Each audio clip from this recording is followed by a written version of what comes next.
computadora. No, no está, ya está grabando. Sí, gracias. No estaba grabando el video, entonces ahorita le he puesto para grabar. Buenas, entonces los cuatro... Doctor, sí, dígame. si me da unos minutitos, por favor, Sí, sí, por favor. para comentar algo. Ya, perfecto. Voy a ver admitir a... Lo que pasa, doctor, es, después de haber escuchado la clase que lo ha colgado en el YouTube, la volví a ver y lo colgó para el escarnio público, como dice usted. Me quedo, no sé si me quedé con la sensación de que se interpretó mal mi participación y me gustaría, no sé, aclararlo un poco, ¿no? No, sí, a ver. Es que, claro, es que en realidad mi participación fue en relación a lo que comentaba César, ¿no? Y yo no hice más nada que seguir en la línea y complementar lo que él habló. Entonces, y era en relación a los medios de comunicación. Pero Ya. así como tomé yo ese ejemplo, o ese grupo, o ese gremio, pude haber tocado otros gremios, ¿no? Así. Otros grupos. No sé, pues, se podría hablar también, hay varios grupos. Yo podría tocar el tema del sindicato de trabajadores administrativos, ¿no? Y para dar un ejemplo, y no tocar la parte de comunicación, pues, hablar sobre la ley del servicio civil, ¿no? Sí. Y la famosa ley Servir, que a mi punto de vista, ojo, a mi punto de vista, me parece una muy buena política, ¿no? Particularmente yo estoy de acuerdo. Y sé que muchos de mis compañeros van a estar en desacuerdo conmigo y eso es normal, ¿no? Creo yo que con ese desacuerdo, con esa discrepancia, los grupos se vuelven actores, ¿no? Y llegan a involucrarse o hasta llegan a comprometerse. Y eso yo creo que va a depender de la magnitud en que sus intereses se ven afectados, ¿no? Porque, seamos sinceros, si una política pública nos favorece, vamos a ser simples veedores, no vamos a decir nada. Como se dice, nos vamos a volver Shakira, ciegos, sordos y mudos. No creo que alguien sería loco de reclamar o estar saliendo a los medios en contra de una política que le favorece, ¿no? Tomando las palabras de José Ezquerre, si alguien reclama de eso, no sería de este mundo, ¿no? Entonces, para redondear la idea, retomando lo que es servir, ¿no? A mí, por ejemplo, me gustaría que el servidor público sea evaluado constantemente, que sea capacitado constantemente, que tenga una remuneración digna, ¿no? Que el servidor público llegue a donde esté, pero que llegue por sus méritos propios, no por, digamos, que llegue por meritocracia y no por una dedocracia como solemos hablar, ¿no? O por favores políticos, o porque es, digamos, amigo, primo, cuñado, o no sé, de algún funcionario que esté en el poder, ¿no? Pero así como podemos tocar ese tema y discutirlo, podríamos mencionar muchos actores más, ¿no? Se me ocurre, pues, los gremios de salud, el tema del Colegio Médico del Perú, o un gremio que es bien picante como el de construcción civil, ¿no? Y también, como usted mencionó el día de ayer, tocar también el tema de la iglesia, ¿no? La iglesia sabemos todos que mueve masas y es influyente, ¿no? Y así podríamos hablar de otros grupos. Pero eso no quita lo que deje de pensar lo que dije ayer, ¿no? Que estos grupos muchas veces se apoyan de los medios de comunicación para hacer presión y lograr sus objetivos. Y todos sabemos que la prensa no es gratis, ¿no? Todos sabemos. Con la plata baila el mono, dice, ¿no? Entonces llegaríamos, yo, para ya no quitar más tiempo y para que empiece la clase, profesor, llegaría a la conclusión de que un grupo se involucra o se compromete según la magnitud en que se ven tocados sus intereses. Y para lograr un objetivo muchas veces, pues, se van y hacen una alianza con los medios de comunicación, ¿no? Eso yo creo que quería aclarar, profe, para quedarme más tranquilo también, porque me había quedado un poco incómodo. Sí, quedamos que la clase iba a comenzar el señor Robinson Portocarrero. Antes de darle la palabra a don Robinson Portocarrero, Lenin, tienes toda la razón. Yo cuando ejercí las funciones de vicegobernador, saqué una resolución aprobando que el gobierno regional en todas sus instancias debería entrar al servicio civil. No es una cosa perfecta, pero yo creo que es mejor el servicio civil que lo que está viviendo ahorita la administración o la burocracia estatal. Entonces necesitamos una especificación, necesitamos una especialización en el servicio civil. Y yo he participado en algunas reuniones de la alta dirección del servicio civil y me parece que es una buena opción. ¿Vamos a perfeccionar en el camino? Sí se puede perfeccionar en el camino, pero también depende de las decisiones políticas de los próximos gobiernos o de este gobierno que van a venir. Entonces, con eso yo creo que va a haber debate, va a haber discusión. Algunos no quieren las evaluaciones, tienen miedo a las evaluaciones. ¿Por qué? Porque está previsto una evaluación de 100 preguntas. Tampoco no veo que eso sea lo recomendable, una evaluación de 100 preguntas, si no tenemos que ver unas entrevistas, currículo, relación con la comunidad, etcétera. Varios aspectos que deben ver para la evaluación de un funcionario público. Entonces, no solamente con una evaluación de 100 preguntas, porque eso puede ser frío y no puede responder objetivamente a lo que subjetivamente, objetivamente yo no soy objeto, digo yo soy sujeto, por eso digo siempre subjetivamente, a una buena evaluación. Entonces, don Robinson, adelante. Buenas tardes. Yo les quisiera comentar algo de la lectura que dice que una política pública, si no es aceptada por la gran mayoría de la población, está destinada al fracaso. El gobierno puede imponer por cierto tiempo, tal vez por todo el periodo de su gestión, pero no va a ser sostenible.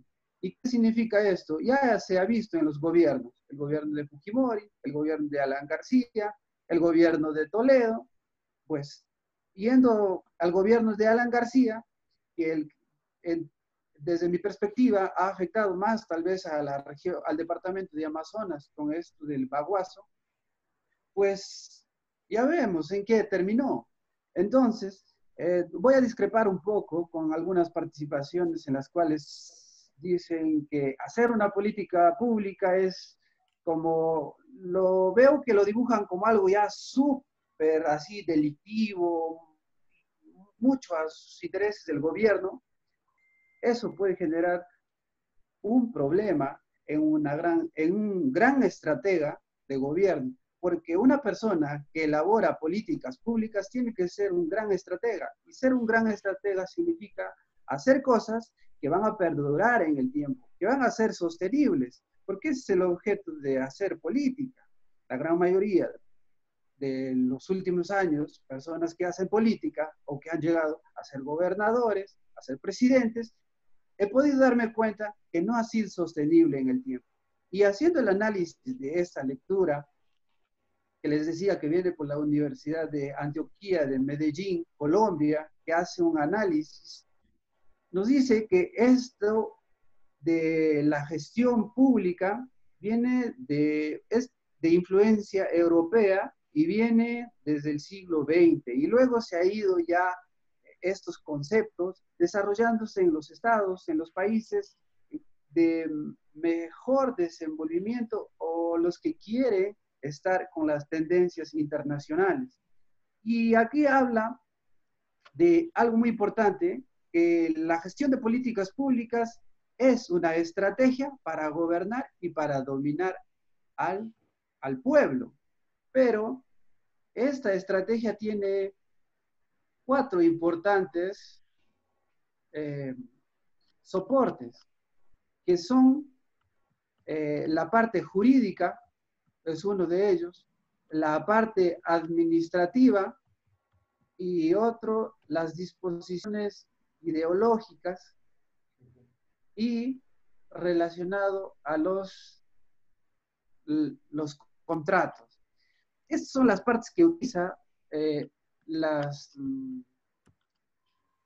políticas, la gestión de las políticas públicas. La parte jurídica lo utiliza pues toda la normatividad del Estado, la regula por medio de los decretos legislativos, lo legislan y surgen las normas para poder controlar a toda la población. Es decir, es la relación entre el Estado y el pueblo. Pero tengo que valirme de normas para yo poder ejecutar. Después, en la parte, y esas normas, por ejemplo, si hablamos del COVID-19, el gobierno, ¿cómo pudo ejecutar? Tenía que sacar normas en las cuales pues los ciudadanos peruanos teníamos que cumplirlas. Ya, pero hay que verlo desde la perspectiva de estrategia. Entonces, también tenemos otro aspecto que es la parte administrativa. En la parte administrativa,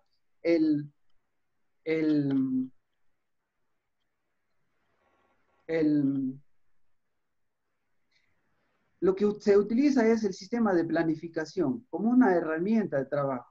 En el sistema de planificación, en la lectura nos habla de diferentes tipos de sistemas, enfoques de planificación. Por ejemplo, el enfoque normativo tradicional, en la cual el director o la máxima autoridad dice las cosas tienen que hacerse así y pone sus ideas.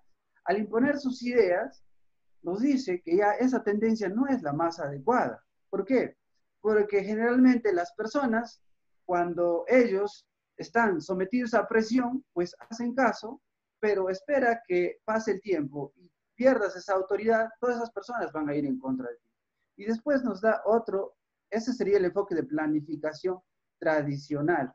Después tenemos el enfoque sistémico. Este enfoque sistémico ya nos habla de una planificación más participativa, un poco más inclusiva. Pero también hay una estrategia acá que nos habla del el PES, que se llama la planificación estratégica situacional. Esta planificación estratégica situacional tiene 3 momentos.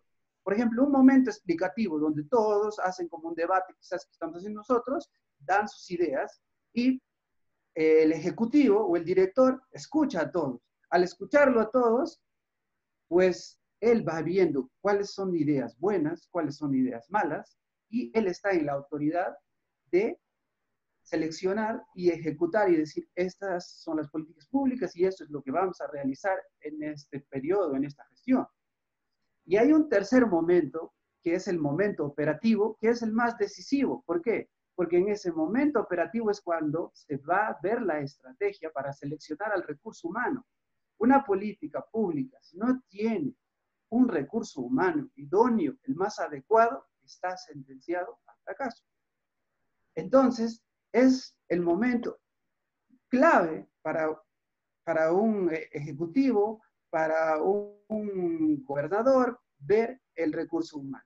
Ahora, si nosotros hablamos, también hay enfoques de gestión de proyectos. Cuando hablamos de gestión de proyectos, se me viene a la cabeza, pues, infraestructura, la unidad ejecutora de inversiones, y es cierto, el enfoque de gestión de proyectos va relacionado a planes, es decir, a expedientes de obras, expedientes, generalmente obras o otros proyectos. Entonces, esos expedientes también tienen que ir asociado a la política que uno tiene. Pero eso sería un análisis así un poco general de la parte administrativa. Ahora, vamos a ver hay una parte que es el soporte burocrático. Hay que tener mucho cuidado porque en esta parte del soporte burocrático también se habla del recurso humano. Entonces, ¿qué implica? Va a haber personas que de repente no tienen las características adecuadas para el puesto, pero hay que aprender a ver esa realidad y poder superarla cuando nosotros vamos a plantear una política pública. Pero hay algo muy importante acá que también nos habla, que es los dispositivos de control ideológico. Los dispositivos de control ideológico hay que ser muy cuidadosos en estas cosas. ¿Por qué? Nos habla, en los dispositivos de control ideológico, nos habla de la educación. Y nos habla de la educación formal y de la educación informal. De la educación formal, ¿por qué? Es muy importante, porque vamos a ver a una población que tiene su nivel de educación, ¿verdad? Ustedes recuerden, en anteriores sesiones decían que ¿cómo reducimos la pobreza? Hay que ver su nivel intelectual de esas personas, ¿verdad? Hay que ver cuáles son sus metas, cuáles son sus objetivos. De repente nosotros le podemos decir que esas personas están pobres porque no tienen una camioneta Hilux, o de repente no tienen un edificio, pero hay que ver su ideología, su educación de ellos. Pero eso es en la parte de la educación formal. Y en la parte de la educación informal hay que ver, porque la educación formal es todos los conocimientos que ellos han aprendido externamente, en casa, por el medio de las tradiciones orales, con los amigos, en la televisión. Y ahí también nos habla de los dispositivos de control ideológico, nos habla de la propaganda, de la prensa. Es lo que estaban comentando ayer. Por ejemplo, la propaganda juega un papel fundamental. Pero ¿cuál es su objetivo de la propaganda? La propaganda ha sido creada, ¿para qué? Para vender. Porque es su principal razón. Hace una propaganda y difunde, por ejemplo, Colgate, Colinos y muchas cosas, es lo que hace la televisión y la radio. Y si nosotros hacemos un análisis, un diagnóstico ideológico, por ejemplo, en la televisión, los niños, las personas están viendo combate. Ahora, si nosotros escuchamos las radios locales de la región Amazonas, ¿qué vamos a escuchar? Hay mucha gente que son muy críticos. Y si yo soy, por ejemplo, un oyente que siempre está diciendo que el Perú está mal, que el gobierno regional está mal, que todo está mal, ideológicamente, ¿cómo creen que yo me siento? Entonces, cuando nosotros hacemos una estrategia para hacer políticas públicas, hay que tener conciencia de todo lo que está pasando en la población. ¿Y en qué objetivo se centra esto? En que la política pública sea aceptada por la población. Porque como empecé esta exposición, si una política pública no es aceptada por la población, va a tender al fracaso. Es lo que he podido yo aprender o hacer una pequeña síntesis de la elaboración de políticas públicas. Y es muy importante que si uno va a ser un político, sea sostenible, porque no me parece muy bien que después de haber sido presidente, terminar en la cárcel, no me parece como humano ser exitoso. Prefiriera de repente hacer otras actividades en las cuales sea un ejemplo y un orgullo para mi familia, sea un orgullo para mis vecinos, para mi región, para mi departamento, pero no ser presidente para después terminar en la cárcel. Yo creo que ahí hay muchos aspectos ideológicos que afectan a la población, al país y en general. Y eso sería mi participación. Muchísimas gracias. Y pues, si tienen alguna pregunta, pues estamos aquí para ir aprendiendo. Robinson, muchas gracias. Yo creo que el análisis que has hecho es bastante bueno, pero yo quisiera preguntar, ¿alguien discrepa con Robinson o alguien quiere acoplar algo a lo que ha dicho Robinson? ¿Alguien tiene una posición contraria a Robinson o quiere acoplar algo? Doctor, buenas tardes a todos. Dígame, don César. Frente a la participación de Robinson, está dentro de las expresiones formales, los pasos, las secuencias ideológica, planificación, etcétera. Pero quiero incidir en eso de los contratos, de los convenios. Él dice, sustenta, pero para mi parecer es parcialmente, que una política pública debe ser aceptada por la sociedad. Miren ustedes, compañeros, una política pública se hace cerradamente. Se dice que es integral, ¿no? Pero se hace cerradamente. No, de ahí se deduce o de ahí concluye que no es satisfactorio a veces las políticas públicas implantadas en nuestro Perú, porque no se conoce la realidad del Perú profundo en cuanto a salud, educación, agricultura, etcétera, etcétera, etcétera.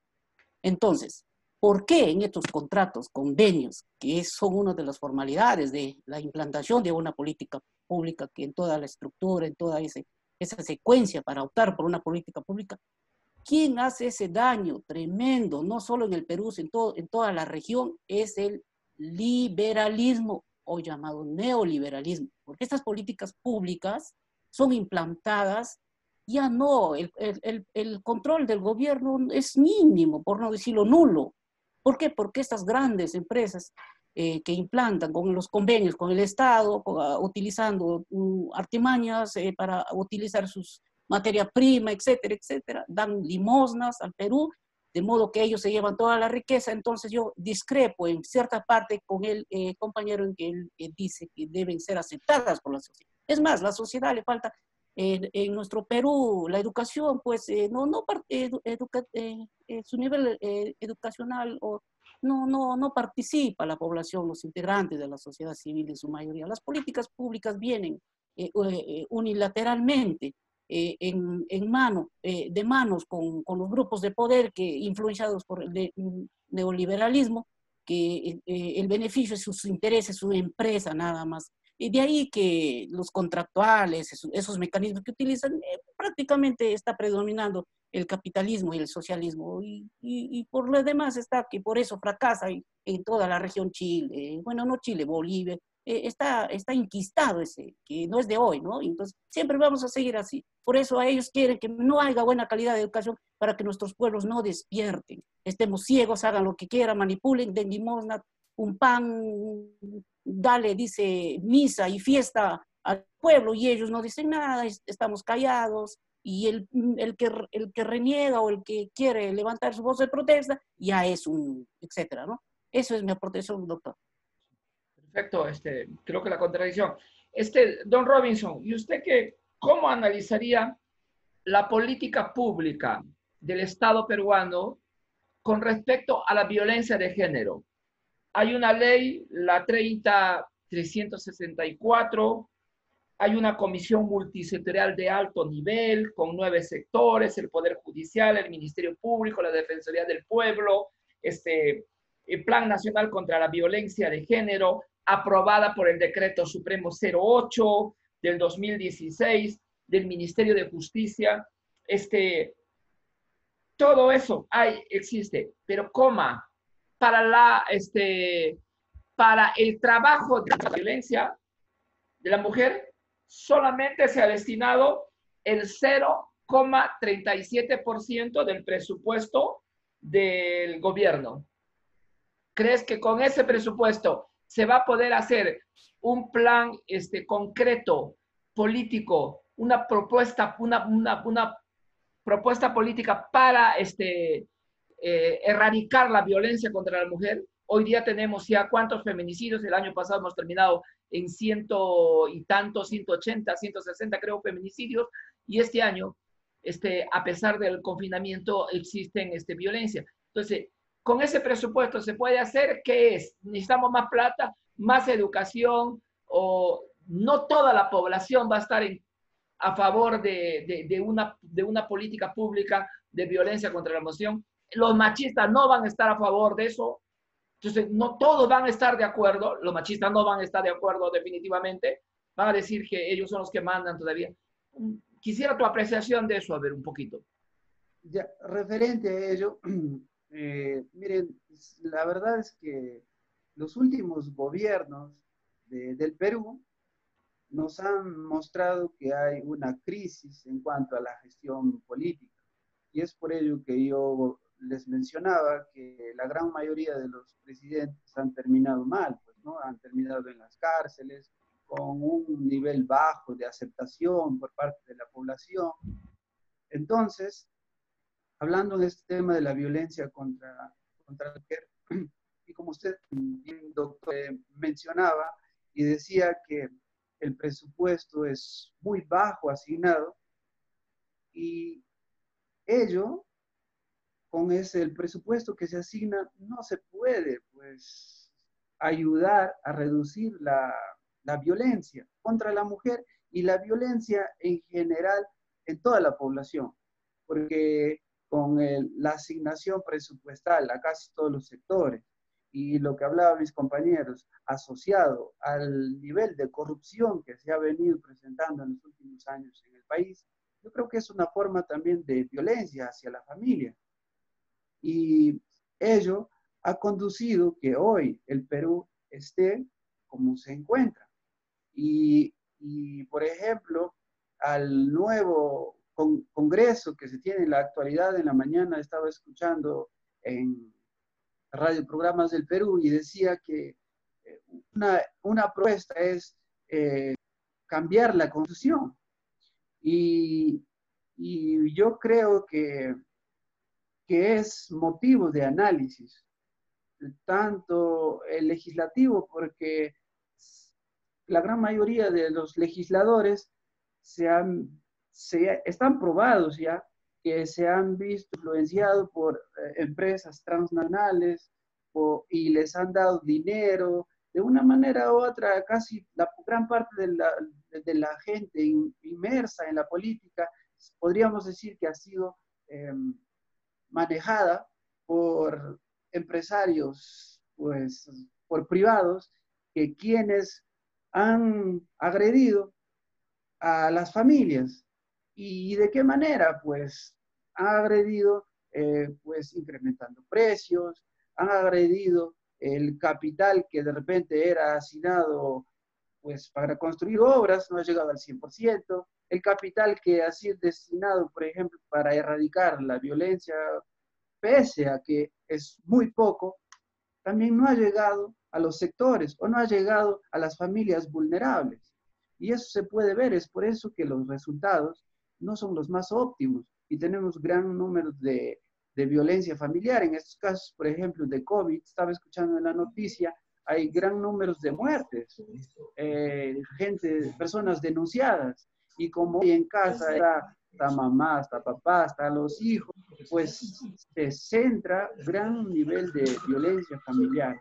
Y yo creo que es un tema y un reto para el nuevo gobierno que va a ingresar y para los nuevos congresistas legislar y crear nuevas políticas públicas para que podamos mejorar las falencias que tenemos en este aspecto en el núcleo familiar. Gracias, Robinson. Si alguien quiere participar, podría hacerlo, pues si no, para pasar a las diapositivas para conversar. Robinson y señor García, los que han participado, por ejemplo, en este momento que vamos a ver el escenario político, la arena política, hablando del tema de violencia de género, hablando de derechos humanos. Yo pregunto, ¿dónde están las ONGs de derechos humanos para llevar una canastita siquiera a los más pobres? Se han desaparecido todas las ONGs. ¿Dónde están, digo yo? O sea, la arena política también está un poquito movido ahorita. Entonces, yo voy a tratar de ser lo más rápido que pueda para poder seguir compartiendo y poder seguir debatiendo, que eso nos va a enriquecer más. Dimensión política, arena política. Profesor. Dígame, ¿quién habla? José Esquerre. Don Esquerre, Puicón, Olmegardo. Adelante. Profesor, sobre todo mi participación en lo último. Hablar de violencia en un país como el nuestro es hablar de un tema que es el pan de cada día. Violencia en todos los niveles, en todos los niveles. No solamente violencia de género, violencia familiar, violencia contra nuestros derechos humanos. Usted que aplica y amplía el tema cuando habla dónde están las ONGs que hablan de apoyo a ciertos sectores, han desaparecido con el COVID.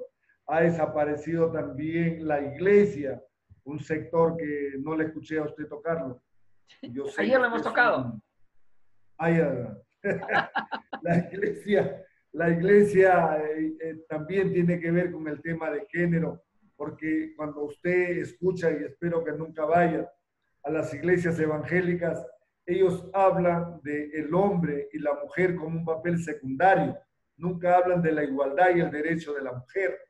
Y eso es ya violencia. Eso es ya decirle, la mujer te sigue y tiene que ser tu súbdita en todo. Ella es tu esclava. Hay una violencia emocional contra la mujer. Y se acepta porque lo dice la Biblia. Y como dicen que la Biblia es palabra de Dios, por sécula seculorum, las mujeres serán las sirvientas de estos anormales. Entonces, hay un gran problema a debatir. Cuando habla de los derechos de las personas, los peruanos no estamos acostumbrados a defendernos en todos los niveles. Por ejemplo, para todos dicen, no, las leyes ahora ni puedes tocar a una mujer porque se te viene todo encima. Falso de toda falsedad. Por cuanto tu derecho termina cuando conculcas los míos y hay una igualdad ante la ley. Es algo que se tiene que entender, que lamentablemente muchos confunden como que es un tema de, no, él quiere ir a contrario senso de lo que es la norma y la ley. Él cree que a la mujer también, no, la mujer también tiene que respetar al hombre, porque su derecho termina cuando conculca el derecho de otra persona. No, no tiene un derecho ilimitado. Es más, las leyes peruanas te dicen, la mujer y el hombre tienen igualdad de la ley, igualdad. Cuando queremos hablar de la otra violencia, la violencia de género, pido disculpas por la forma como me encanta tratar, pero creo que esa violencia de género en la cual los peruanos no manejamos el tema, porque creemos, es marica, ya no tiene derechos. Por ejemplo, personalmente, si a mí me dijeran, ¿cuál es el derecho de un marica? Yo no le daría derechos. Personalmente yo no le daría derechos. ¿Por qué? Yo creo que cada quien tiene derecho a hacer con su cuerpo lo que mejor le plazca, pero bajo ciertos parámetros y cánones que la sociedad exige. Yo vuelvo a hablar, la autotarquía, como quieran llamarle, de la mayoría. La mayoría es una mayoría que determina que hay un hombre y una mujer. Los nuevos, los novedosos, los derechos de aquellos que no son igual que los demás, bacán, pero la mayoría decide que existe un hombre y una mujer. Un tercero, no existe un tercer género. O sea, estos son los errores que nosotros socialmente aceptamos. Un tercer género, ¿cuál tercer género? No existe el tercer género. Yo creo sí que la persona es libre de determinar su vida social dentro de determinados parámetros. En su casa, hacer lo que mejor te plazca. Pero en la calle, dos que tienen una cantidad de barbas no pueden estar besándose. Deforman el principio de lo que puede un niño o una niña tener como concepción de padre y madre. Así que ahí yo no creo que deben tener derechos y voy en contra de todo aquello que me digan que no, que tienen derechos. No, queridos, no. Hay, aunque parezca mentira, una dictadura de la mayoría, y esa dictadura de la mayoría, porque todo se acepta, lo dice la mayoría, salvo error u omisión o una desubicación de contexto por mi parte, pero la mayoría es un hombre, una mujer, y también tiene sus parámetros, tiene su control, ¿verdad? Igual acá, tienes tus derechos, sí puedes, tus derechos a tu libertad, a decidir qué haces con tu cuerpo. No se te puede venir a decir, vas preso porque no eres igual que yo y eres marica. ¿Por qué? Pues yo tengo derecho a pensar como me da la gana y hacer con mi cuerpo lo que me da la gana. Que no puedo hacer una expresión libre como lo hacen en Lima, que salen y se paran en la puerta de la iglesia y empiezan a besarse como una forma y norma de decir, quiero romper con las ataduras atávicas en las cuales están cronológicamente fuera de contexto. Yo sí creo que es un grave error, un gravísimo error, que no se los permitiría. Si tuviera poder, lo desaparezco. No físicamente, pero no tendrían derecho a protestar en la calle. No tendrían derecho. Les prohibiría el derecho a protestar en la calle. Sus manifestaciones al interno, libre de hacer lo que le da la gana, vuelvo a remarcar, mi derecho termina cuando conculco el de los demás. Por ello creo en la dictadura de la mayoría de personas. Totalmente de acuerdo. Yo creo que el derecho de la persona puede hacer lo que quiera, pero sin perjudicar, porque si hay patrones sociales, tiene que respetar los patrones sociales también, tanto públicos como privados. Con su vida puede hacer la persona lo que le dé la gana. Pero también tenemos que tener en cuenta, señor Esquerre, que el Estado también tiene que cuidar y tener políticas públicas para las minorías. Si bien es cierto que la mayoría manda, pero la minoría, el Estado tiene que resguardar, por ejemplo, las minorías étnicas y otras minorías que están bien, que tienen que ser resguardadas por parte del Estado con políticas públicas.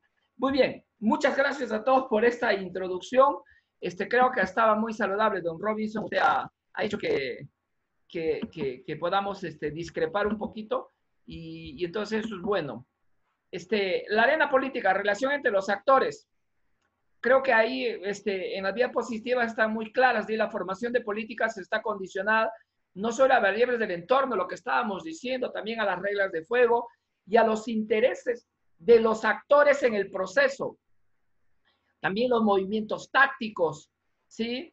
Las acciones son el resultado de un proceso altamente complejo, que interacciones estratégicas de determinados grupos de poder, de determinados grupos económicos, grupos sociales, grupos religiosos también que van a tener perspectivas y cada uno va a tener que jalar o jalar agua para su molino, como se dice, o tener que intervenir de determinadas maneras.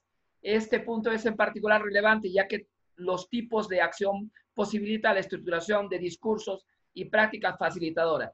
Lo ideal sería que cumplamos lo que dijo en gran parte Robinson, que es necesario un consenso. Yo creo que verdaderamente la mayoría debe decidir, eso es una regla en democracia que hay que respetarlo, pero también creo que debe trabajarse para los consensos políticos sin una votación del 50% más uno, sino llegando a consensos. Y entonces acá podemos ver que el trabajo de la relación entre los actores van a haber conflictos políticos, conflictos económicos, conflictos de intereses y todo lo demás que van a ser dentro de las políticas, en la formulación y elaboración de las políticas y en la implantación de las políticas. Yo llamo siempre la arena política, la pluralidad de los actores y encima se va a formar pues el conflicto que digamos en la sociedad. Las políticas son resultados de la negociación entre distintos actores que ajustan vigente sus intereses contrarios, pero vamos a llegar a consenso, sí, para que salga esta política pública o las políticas públicas. Las políticas son resultado de una interacción, también de coaliciones, de organizaciones y actores. También se van a dar, porque el gobierno, el que va a implantar esta política, va a necesitar aliados y entonces va a tener que negociar de una manera, como dice, en el teje y en el maneje, va a tener que negociar con determinados grupos o determinadas ideologías, en el caso de las creencias, también y sobre problemas y todo lo demás. Por ejemplo, la implantación de la política pública, del control de la natalidad, el Estado ha negociado, y aquí va a decir don Esquerre y muchos van a decir que aquí el Estado ha perdido porque ha aplicado pues la influencia total de la Iglesia en las políticas de control de población y en los métodos de planificación familiar. No se ha repetido. Yo sí creo que el Estado tiene que poner en la vitrina todos los métodos de planificación familiar y la pareja en forma libre, en forma clara, haciendo prevalecer su libertad entre los dos, tienen que escoger el método de planificación que van a llevar. Aunque ellos escojan un método de planificación irreversible, como el caso de ligaduras de trompa y la vasectomía, pero es el derecho que va a tener la pareja. Entonces, las iglesias, no hablamos de iglesia, sino de las iglesias van a condicionar que las ligaduras y la vasectomía son pecados o todo lo demás. Incluso van a decir que ciertos métodos van contra el demonio, que son pecados y todo lo demás. Entonces, van a intervenir, las creencias religiosas también van a intervenir y van a tener que negociar. El Estado va a tener que negociar. Cuando un Estado es débil, negocia y pierde y aplica pues la política no como debe de ser técnica o científicamente, sino va a aplicar pues basándose en el problema netamente ideológico, de influencia ideológica de un credo acá. Los actores se enfrentan a los problemas de diferentes marcos conceptuales, que es casi lo mismo, conductas organizacionales, negociación política, un grupo no va a estar de acuerdo. Lo que decía nuestro amigo el señor García, se va a condicionar pues a la negociación política y va a haber ahí conductas que van a presionar al Estado, y el Estado va a tener que negociar. Muchas veces el Estado va a ceder para que surja una política gubernamental. Lo ideal pues sería que esto salga en consenso y no que sea pues del teje y maneje y de ceder el Estado en forma pues por las presiones de los diferentes grupos que va a haber. Esto quería yo remarcarlo el día de ayer, pero no hoy día lo tuve que poner.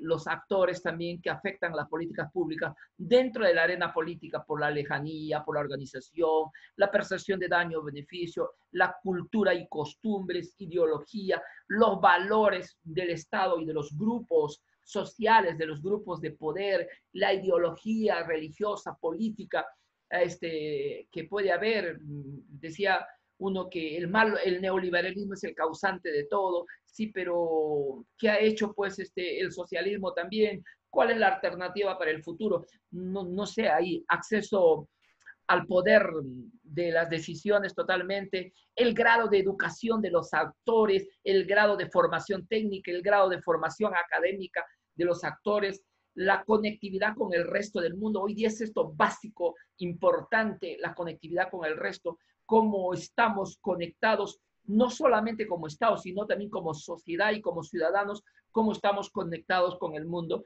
Esto va a tener determinadas características, van a afectar la política pública o las políticas gubernamentales. En la arena política, como espacio del motor, digamos, aprobación, hay una agenda, ventanas de oportunidades también, precedentes, implementación, cómo está la arena política, cómo está la arena burocrática, cómo está la arena social, vamos a decir. Entonces vamos a ir analizando, a nosotros nos interesa más el análisis de la implantación y de la ejecución de la política, de la aprobación, de la formulación de la política pública. Entonces vamos a ir analizando políticamente. Esto no es un análisis ideológico ni técnico, sino a nosotros nos interesa el análisis político de la arena política, del espacio político donde se van a mover los actores realmente. La confluencia de actores, ninguno es preeminente. Problema, dice, la ciudadanía en general es consciente de la existencia del problema y quiere que éste se resuelva. Lo que decía Robinson, el problema está ahí. La ciudadanía va a querer que se resuelva el problema, pero ¿cómo se va a implantar? ¿Cómo se va a resolver? ¿De qué manera van a participar todos estos? ¿De qué manera va a llevar a cabo el Estado o el gobierno esta política? Eso es importante analizarlo desde el punto de vista político, alineando las fuerzas políticas para abordar el problema. Alineando. Mira, increíble. O sea, convenciendo, incluso comprando a las fuerzas políticas, negociando con las fuerzas políticas, la política pública, solución técnica adecuada y disponible para mejorar la gestión pública. Sería lo ideal, como decía Robinson, eso es la parte teórica, la parte ideal, pero en la práctica se van poniendo muchos problemas que hay que analizarlo como gestor público nosotros. Coloca la agenda política y las políticas públicas deben establecer prioridades. ¿Y quién tiene que hacer esto? La decisión política. La decisión política va a ser importante después de recibir, de negociar, de comprar, vamos a decir, a determinados actores también políticos de la política pública. Pero ojo que las políticas públicas también abren una ventana de oportunidades y cierran otras, etc. Hay que tener en cuenta cambios en la administración, acontecimientos sociales traumáticos como como el que estamos viviendo ahorita. ¿Es traumático o no? Y a mí me preocupaba en la mañana ver al señor presidente de la República con ojeras y sin el aura que él tenía al comienzo, un hombre como Napoleón después de Waterloo, como si estuviese derrotado. Entonces es preocupante eso. La salida de Morán, no tiene el peso, la fuerza militar que estaba acompañando al presidente y parece que él se está dando cuenta de eso. Entonces, son mis análisis. Puede estar equivocado y ustedes pueden decir lo que mejor les parezca y mejor el análisis que hace, pero yo estoy analizando. He visto hoy día a un presidente de la República realmente sin el aura respectivo, un presidente débil, un presidente como Napoleón después de Waterloo, un presidente que busca a Morán a su alrededor y no le encuentra como el soporte militar, de fuerza política militar que le va a acompañar en determinados casos y todo lo demás. O sea, eso era mi análisis de hoy día y no sé si estaré equivocado o no, pero espero que ustedes puedan decir. Los ciclos políticos, también se cierra uno, se abre otro, etcétera. Vamos a decir, el ciclo político del gobierno militar, analizando un poco la historia es importante irse el ciclo de PPK, cómo ha terminado el ciclo político. Estamos en el ciclo Vizcarra. Y después de esto, ¿qué ciclo vendrá? O sea, van a ir cerrándose ciclos y abriéndose nuevos procesos. Se cierra percepciones del problema resuelto. Se va a solucionar el problema. Se pasó el momento, cambios en la administración, cambios en la tecnología, en la técnica, vamos a decir, no hay otras alternativas viables, exceso de problemas, demoran las decisiones. Cuando un gobernante demora sus decisiones, está demostrando debilidad.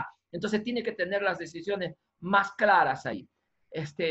Característica de ventana de oportunidades, podemos decir frecuencia, extraordinaria e imprescindible. Nosotros no sabemos qué va a haber, cómo se va a armar el plan de recuperación de la crisis post-COVID. No sabemos verdaderamente. Es imprescindible, es totalmente imprescindible. No somos adivinos, no tenemos una bola de cristal, pero el Estado tiene que tener la fuerza, la necesidad, la visión de planificar eso. Para eso es el Estado, para eso es el gobierno.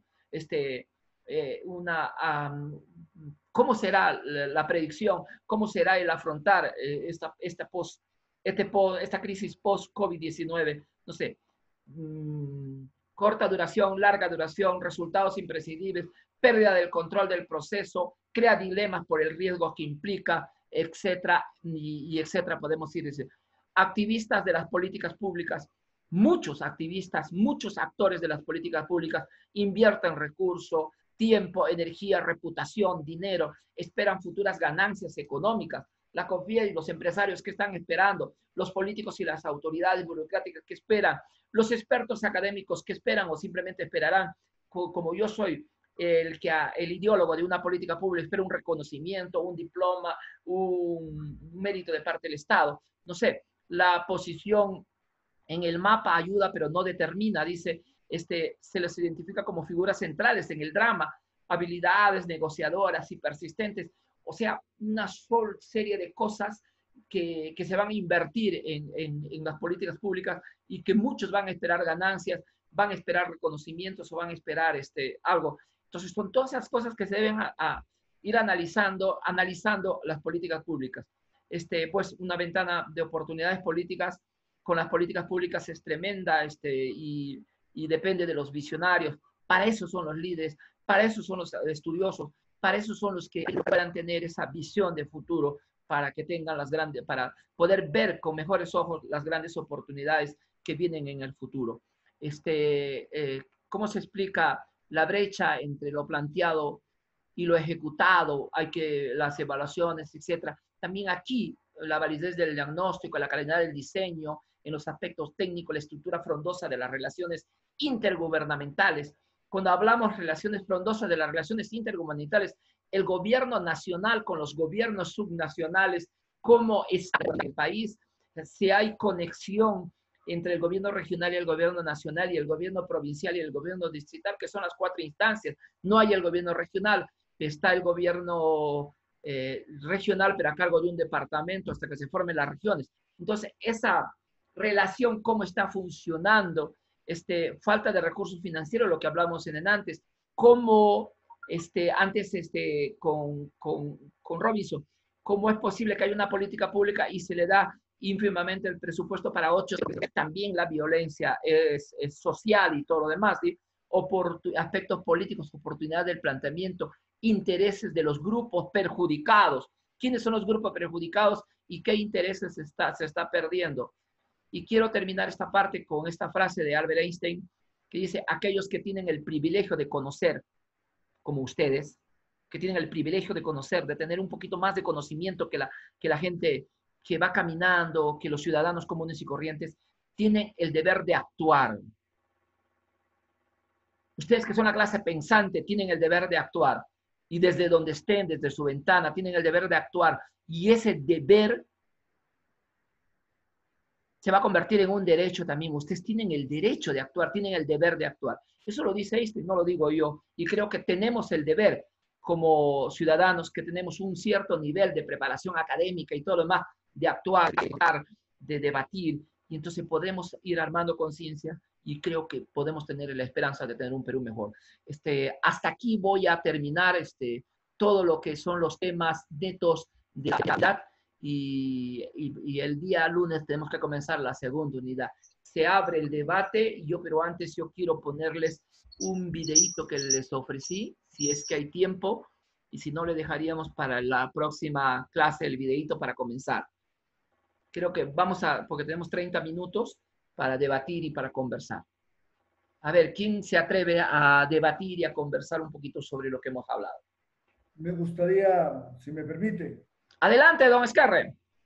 Profesor, dentro de esta frondosa teoría de lo que es la gestión pública y las políticas públicas, el tema también es histórico. Y cuando usted ha puesto esto, vean el tema de la página 11, revisen todos estos temas históricos. Es para tener una idea clara de qué país estamos hablando. De verdad es importantísimo eso. Primero, entender de qué país estamos hablando. No entendí el compañero que dijo las políticas públicas sean encerradas. No entendí. Perdone que sea demasiado torpe, no entendí.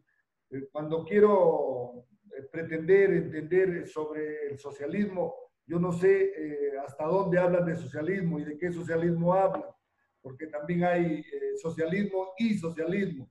Porque si hablamos de un socialismo hecho en Rusia, un socialismo hecho en Cuba, perdón, en la Unión de Repúblicas Socialistas Soviéticas, el socialismo de Cuba, el socialismo de China, el socialismo de San Marino, que fue uno de los primeros países en Europa, el más pequeño de Europa, que hay socialismo. O sea, hay que entender primero qué cosa es socialismo y cómo se aplicó para poder entender. Cuando hablan del liberalismo, del neoliberalismo, sí pues, pero hablar de liberalismo lo hablaba Adam Smith hace más de 2 siglos. Así que, atención, o sea, la variedad del tema nos lleva también a veces a cometer demasiados errores. Y cuando se habla de reglas de juego e intereses, todos los grupos tienen intereses. Me gustó porque nunca se había hablado y no se habla de este grupo de los afectados. En este caso vendría a ser millones de peruanos afectados por malas políticas públicas implementadas por un gobierno que está de espaldas a su realidad, por un gobierno, peor aún, no hablando solamente de este, porque este para mí es un mamotreto de gobierno. El payaso que tenemos de presidente de la República simplemente ha servido para darle pequeños masajes a toda la crisis que vive el Perú. Ese es el gran problema, el problema también actual, cuando quieren hablar del problema actual frente al COVID. Para mí se centra en un tema. El Perú después del COVID iba a ser un país de la inteligencia, profesor, donde van a primar los que saben. Los que no saben van a tener un espacio bastante reducido. ¿Por qué? Porque cuando habla de ventanas de oportunidades, ¿para quién? Las ventanas de oportunidades van a ser para la gente que esté preparada, para los que se están preparando en su clase. No, yo me automargino porque yo tengo otra concepción de la administración pública y no creo que sirva para ser funcionario. No sirvo, fundamentalmente no sirvo. Así que mi preparación es simplemente para cultura general, muy personal. Por lo tanto, si se habla de los problemas, incluso hasta de problemas académicos en la formación, ¿qué tenemos? Profesionales mediocres, es verdad. Una amplia mayoría, una amplia gama de profesionales mediocres. No porque la universidad sea mala, no creo en eso. No creo que el profesor sea malo, no creo en eso. Creo en el mediocre del alumno que hoy día terminó una clase y nunca más volvió a hablar el libro. Nunca más volvió a revisar sobre los temas para estar qué es lo que está ocurriendo en el mundo ahora. El cambio es diario, es cotidiano, hora a hora, minuto a minuto, está cambiando. Ya nada es estático en el conocimiento. Ya los enciclopedistas del siglo de las luces de Francia ya pasaron de moda. Ya no hay enciclopedistas. Ahora simplemente hay épocas de la especialización del profesional para poder ser eficiente, eficaz y proactivo en la tarea que le toque hacer. Ya no hay ese profesional que cree que puede aprender todo, como lo está ocurriendo en el gobierno actual.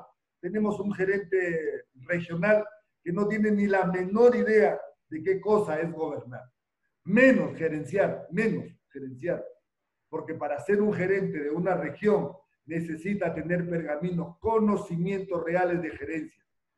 No porque han hecho una carrera de un curso de maestría de gestión pública ya son gerentes. Yo creo que hay una gran diferencia entre manejar políticas públicas, manejar gestión pública y gerenciar una región.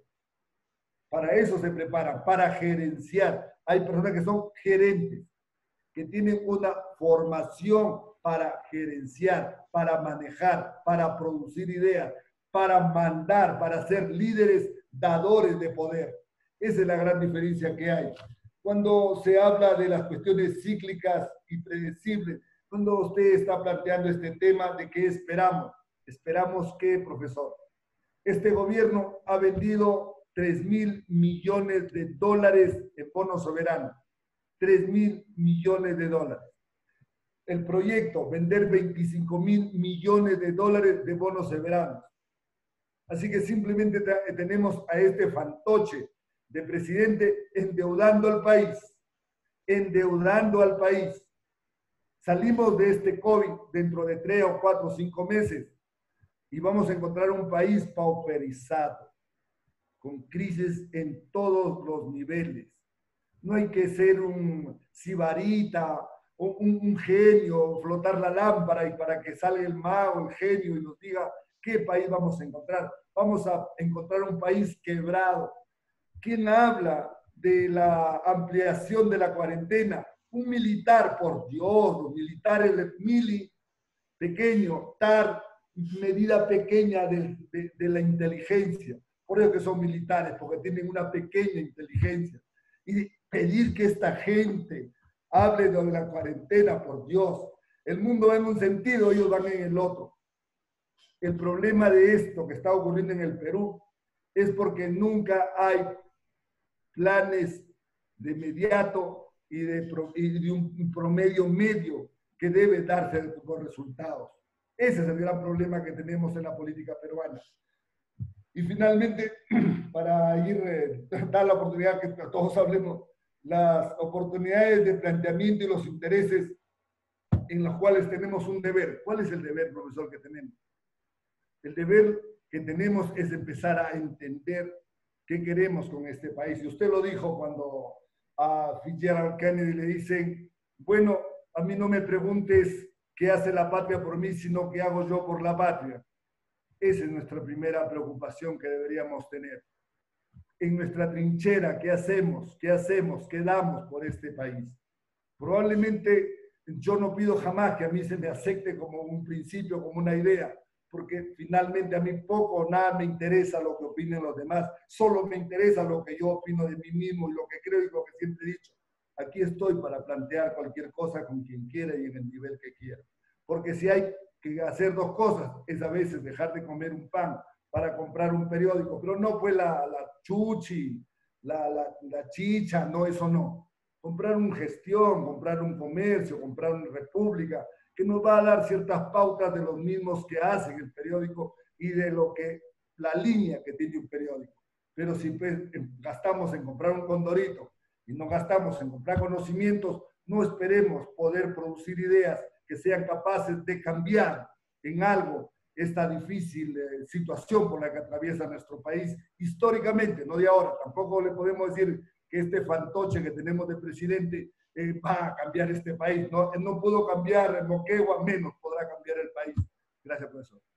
Muy bien, don Esquerre. Y yo le recomendaría que antes de comprar un periódico, Chuchi, nos inscribamos en algún periódico global que hay en el mundo. Por ejemplo, El País de España es un buen periódico, La República y El Comercio. Yo solamente leo El Comercio y La República en el Perú, en forma virtual. El New York Times también es importante, CNN, también verle sus programas, además las suscripciones son gratuitas. El Globo de Brasil tiene muy buenos. Ahí hay alguna compañera que habla porque está aprendiendo portugués y estamos aprendiendo el Globo de Brasil. Entonces, tiene una versión castellana también ese periódico. Entonces, hay periódicos que nos pueden hacer entender lo que está pasando en el mundo. De repente, algún periódico chino que está en castellano también. Gracias, señor Esquerre. ¿Quién más quiere participar, por favor? Está abierta la plataforma para opinar.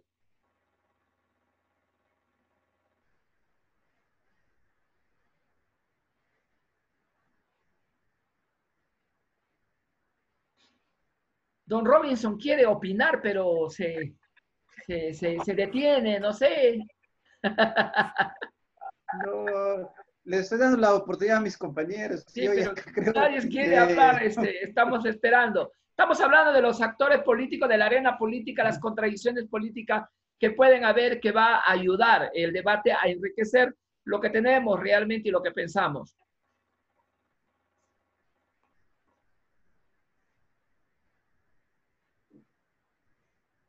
A ver, ¿quién se anima?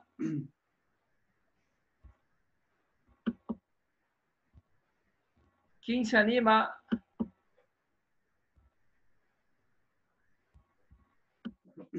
yo quisiera hablar algo bueno con mis compañeros, como que se abstienen a participar. Yo quisiera hablar algo muy importante que he podido destacar también en cuanto a profesional. Y si me escuchan,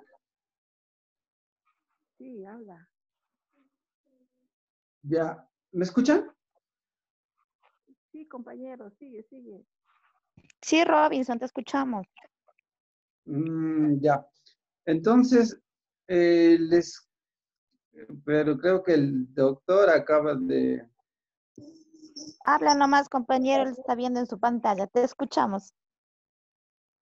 Ya, compañeros. Les decía yo que quiero participar referente a la formación profesional.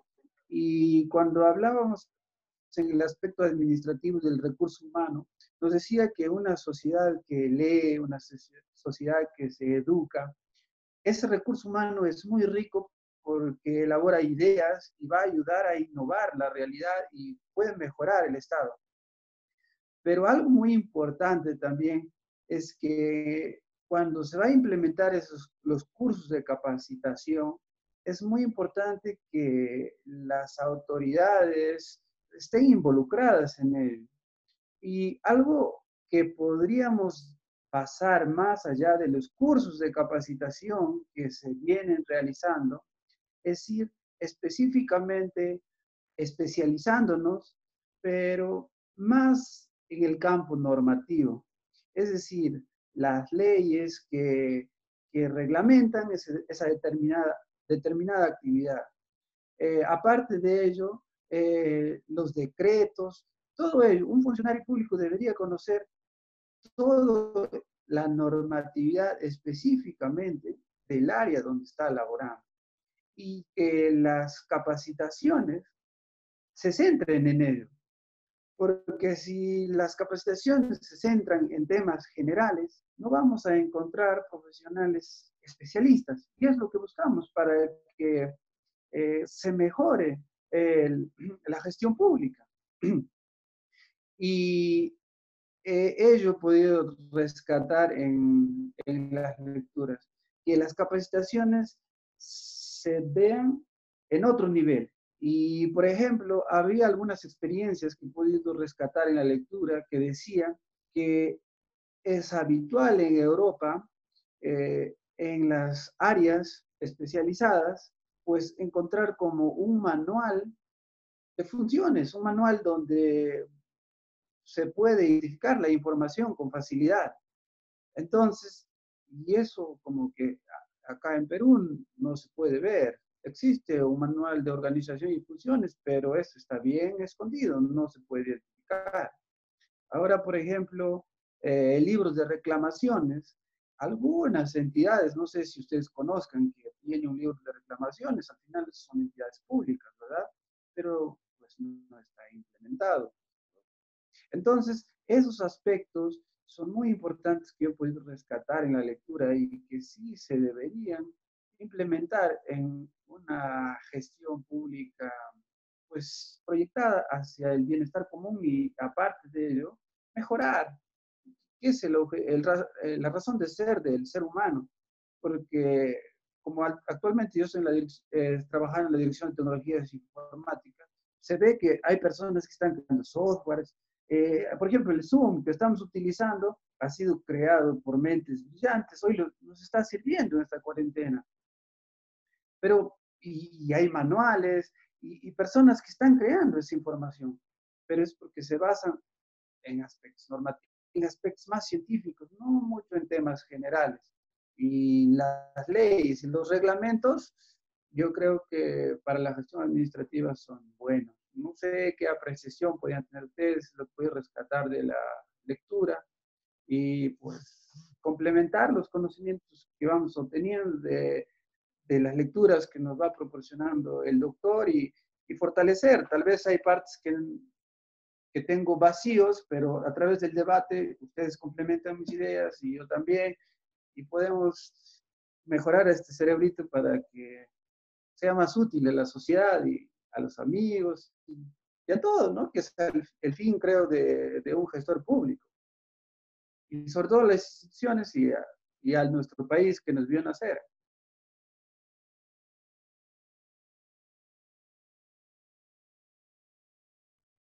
Yo sí no escucho nada. Profesor, no se le escucha. Muchas gracias. Coincides en cierta manera con José Esquerre y creo que conmigo, que dices que la instrucción es lo más importante. A mí me preocupa cuando yo leo la realidad educativa del país y dicen que solamente el 10 o el 15% de los ciudadanos que existen, en este país, estamos hablando de Perú, no estamos hablando de Europa, solamente el 10 al 15% manejan lectura comprensiva. Eso sí es un gran problema, porque por eso salen los periódicos Chuchi, El Chino y todas esas porquerías que van a embrotecer, o el programa mismo, esto es guerra, combate y todo lo demás, porque van a permitir que sigamos embroteciendo el cerebro de la gente. Entonces, qué muy importante es, mira, si la universidad, yo creo que la universidad trata de buscar nuevos horizontes, ya no es solamente cuestión de los DES, sino es cuestión de nosotros también, profesores, alumnos, que nos pongamos la pila y podamos explorar nuevas experiencias. Una gran oportunidad creo que es la educación virtual, donde podemos leer y podemos interpretar. Si no tenemos lectura comprensiva, ¿cómo vamos a comprender lo que realmente estamos revisando? Entonces, la gente en el Perú, la gran mayoría, no domina lectura comprensiva. ¿Por qué? Porque el sector educativo está deficiente. No se ha enseñado lectura comprensiva inicial en primaria y en secundaria. Entonces, ¿cómo vamos a querer que en la universidad, cuando ya nuestro cerebro está atrofiado, queramos comprender, hacer lectura comprensiva? Entonces, yo creo que es necesario. Yo creo que la universidad también nos ha abierto un gran espacio. Pues yo digo, el espacio de maestría es un espacio para debate, reflexión, contradicción de ideas. Y leer. Y hay que manejar lectura rápida para aprovechar el tiempo. La lectura rápida y la lectura comprensiva. Y eso se va a complementar en el debate. Quienes dicen que el debate demora el tiempo y todo lo demás, están equivocados. El debate, la academia es debate. Estamos en un espacio académico, es debate. ¿Sí? La universidad es el último reducto donde el hombre puede expresar libremente sus ideas. Yo quiero personas libres en este país. Y creo que todos creamos pensadores libres. Aunque estemos equivocados, pero tenemos que pensar. Y tenemos que ir adelante. Y así creo que va a mejorar nuestra sociedad. Porque el debate va a ayudar a mejorar. Gracias, Robinson. Yo creo que necesitamos una formación más en la parte administrativa. Sí, necesitamos seguir explorando. Necesitamos. Yo tengo 53 años. Yo les doblo a ustedes casi en edad. Creo que soy de la edad del señor Esquerra. Pero ojo, yo quiero seguir estudiando. Quiero seguir aprendiendo. Y me he dado cuenta, quizás como administrador o como una persona en la administración pública, no estoy ahí metido. Anoche he reflexionado y he escrito un artículo, la pedagogía del amor y la ternura. Creo que mi vocación es ser maestro. Y estoy feliz de eso. Y estoy feliz y quiero seguir en este campo, quiero seguir esto, enseñando primaria, inicial, secundaria, superior, pero quiero seguir diciendo, oye, no voy a enseñar, sino voy a ser el facilitador del debate, el facilitador del aprendizaje de las nuevas, de los que están acompañándome, a los que estoy acompañando. No voy a traer nada nuevo, pero sí voy a facilitar para que ellos aprendan más. Eso yo creo que vamos a ir avanzando. ¿Alguien más quiere explicarnos, quiere participar? Nos quedan unos minutitos. Profesor. Dígame. Profesor, buenas noches. Buenas noches. Buenas noches, compañeros. Para acotar un poquito lo que Yolita hablaba el Torrejón, compañero. adelante. Sí, soy yo. Profesor, para acotar un poquito lo que decía el compañero Robinson, comparto bastante sus ideas, a veces conversamos, y para complementar un poquito lo que usted estaba diciendo, ¿no? Hay que ser autodidactas, seguir aprendiendo día a día. El compañero Robinson hablaba bastante del recurso humano, y lo que yo me he dado cuenta, no sé si tenga la razón, como dice, hay que debatir, es el dilema que tiene la administración pública de tener bastante jerarquía. Y lo comentaba en una de las lecturas que usted nos ha dado. La política pública pueda que se dé o esté escrita, planificada, detallada por mentes brillantes, ¿no? Los asesores de los ministros, los asesores del presidente, en fin, todo un grupo de profesionales multidisciplinarios que buscan una solución, con pros y contras, ¿no? Porque se dice que no están bien planteadas o no se ha llegado a la esencia de la problemática para poder plantearlas. Pero el siguiente detalle es que la idea ya está generada, la política pública está generada. Se descentraliza a las regiones o departamentos, se descentraliza a la provincia, se descentraliza al distrito, del distrito a la comunidad, al anexo, etcétera. Y creo que en toda esta cadena es que va habiendo deficiencia del recurso humano. Desde una mente más preparada o con buenas ideas, hasta una persona que de repente llega a darle el servicio al ciudadano sin el más mínimo interés o conocimiento. Estábamos hablando en los primeros días de que, del beneficio a los más necesitados. Ya, el gobierno lo lanzó. Quizás el bono de 380 soles no es el mejor, pero no está llegando a las personas indicadas. ¿Pero por qué? Porque no es el presidente quien va a ir de casa a empadronar, sino que hay un recurso humano que debió hacerlo previamente y no lo hizo bien. Lo mismo para sacar datos verídicos se utiliza el censo. ¿Y quiénes censaron en el 2017? Niños de 5º año de secundaria. ¿Quién sabe si le importa o tiene la noción de la situación del país o si es capaz de entender todos los datos que necesita recopilar? Yo creo que toda esa estructura, todo este camino por el que pasa una política pública para que llegue al ciudadano, es la falla, es el quiebre del por qué no, al final no beneficia al ciudadano. Al final el bono no ha llegado a las personas más necesitadas porque recién están haciendo el empadronamiento. Y una falla, dijo el señor Esquerra, que ¿qué estamos haciendo nosotros como ciudadanos? Creo que aportamos muy poco, al punto que cuando alguien llega a tocar tu puerta para que te pida datos y sepa tu grado de pobreza o de avance o de deficiencia o lo que sea, ni siquiera le queremos abrir la puerta. Claro, vivimos en un país donde a veces abrir la puerta a cualquiera da miedo, ¿no? Pero aportamos muy poco para todo lo que queremos pedir. Es mi pequeño aporte, profesor. Ya, Profe, para...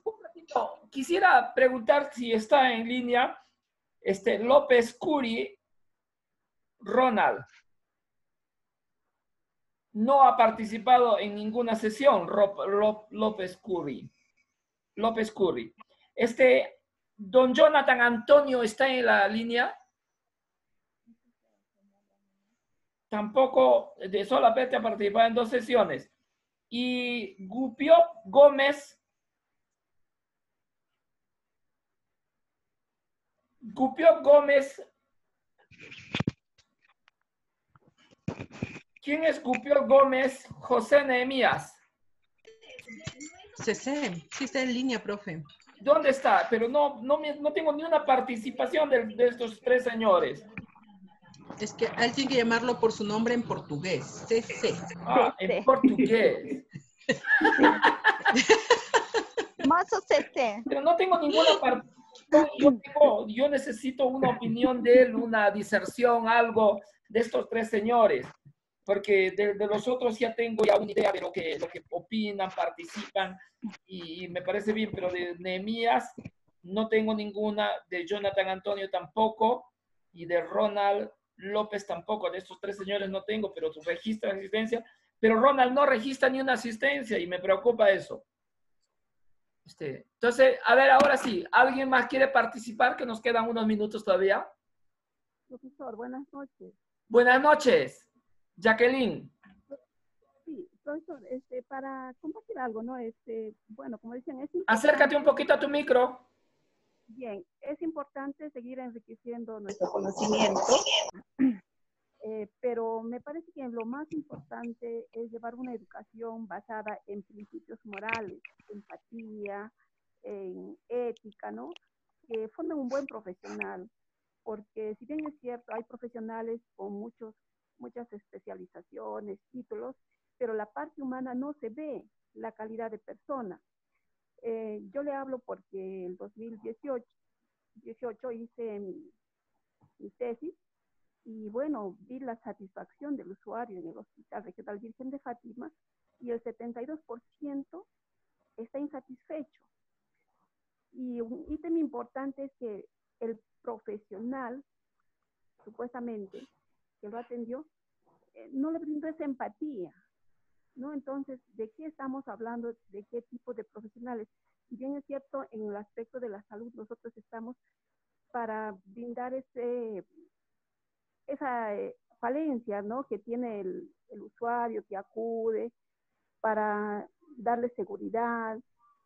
Entonces, si no tenemos eso como profesionales, por más títulos que tengamos, pues estamos muy mal, ¿no?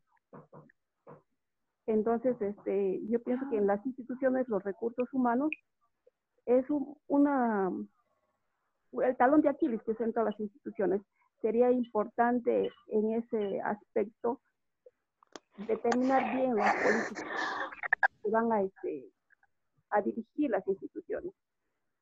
Eso es, profesor, mi aporte. Tienes toda la razón, Jacqueline. Nunca, dice un estudio ya de Stanford, dice que nunca un gran profesional, si una gran persona tiene que ser un gran profesional y que tiene que ir acompañado la instrucción con los valores. En la educación primaria y secundaria, en la básica, se había incidido en los primeros años de la década del 2000, educación en razonamiento matemático y en el razonamiento verbal, pero no se había puesto educación en valores. Entonces yo creo que la educación en valores es importante, pero hay que tener en cuenta una cosa, Jacqueline, los valores vienen de casa.